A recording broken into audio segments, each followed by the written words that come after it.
Histoire. La légende des vêtements de Baba. Dans le passé, des rois aux gens ordinaires, il n'y avait aucune distinction entre hommes et femmes, portant la houdaille selon les anciennes coutumes.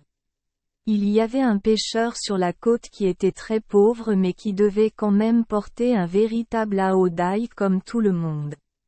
Parce qu'il était si pauvre, son houdaille était de plus en plus déchiré. Non seulement il n'avait pas d'argent pour fabriquer une autre chemise, mais il n'avait pas non plus de morceaux de tissu à réparer, ce qui faisait que la houdaille avait des taches et des cavités comme celles d'une tortue. Un jour, il la portait. Cette misérable chemise se promenait au bord de la mer à la recherche d'un endroit pour pêcher, quand tout à coup il entendit le bruit des soldats qui huaient. En regardant de loin, il a vu des drapeaux flotter dans le ciel et des responsables militaires faire du bruit. Il avait tellement peur qu'il ne savait pas quoi faire. De là où il se trouvait, patauger jusqu'au rivage était trop loin, il ne pouvait pas suivre. Tandis que le soldat se débattait, ses pieds s'enfonçaient profondément dans la boue. Il dut baisser les mains pour relever ses jambes, mais il n'y parvint pas. À ce moment-là, le roi et le mandarin s'approchèrent et virent qu'il portait une chemise courte épaisse et dure de boue séchée, de couleur orange, et ses cheveux étaient attachés en un chignon hérissé. Une énorme tortue. Bizarrement, le roi a ordonné à ses soldats de s'arrêter.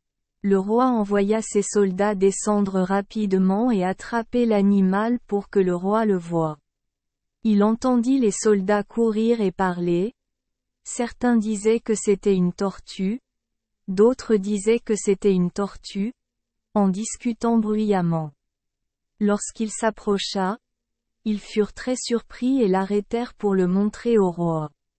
Il trembla de peur et pleura, expliquant clairement sa situation.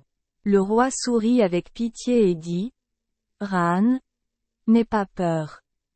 Ran n'est coupable de rien.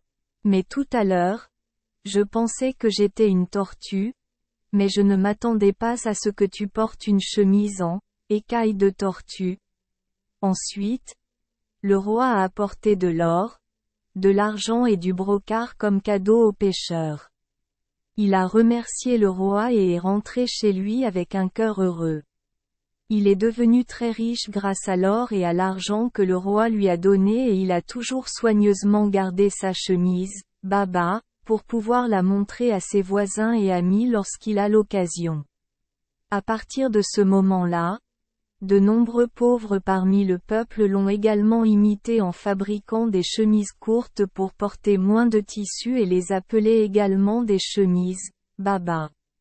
Le style de chemise, triple, est utilisé par de nombreuses personnes car il est soigné et dégagé lors du travail.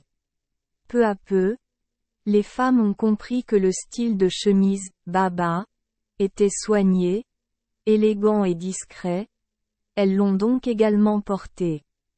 Quand les garçons voyaient les filles porter la chemise, ils l'appelaient Baba. À partir de ce moment-là, tout ce que portaient les hommes et les garçons s'appelait la chemise, Baba, et ce que portaient les femmes et les filles s'appelait la chemise, Baba. Point. Au fil du temps, les gens ont oublié la légende du Baba, et l'ont simplement appelé chemise Baba. Au fil des années, la chemise Baba est devenue populaire et a été transmise jusqu'à ce jour dans toute la région du Sud. Merci les enfants des Esperluette Croisillon 39. Avoir écouté des contes de fées au jour Esperluette Croisillon 39. 8. Espérons que les histoires apporteront aux enfants des moments heureux et significatifs. Si vous aimez notre chaîne, veuillez appuyer sur le bouton S Esperluette Croisillon 39. Abonner, pour ne manquer aucune histoire intéressante. Je vous souhaite une bonne nuit de sommeil et de beaux rêves. Rendez-vous dans la prochaine histoire.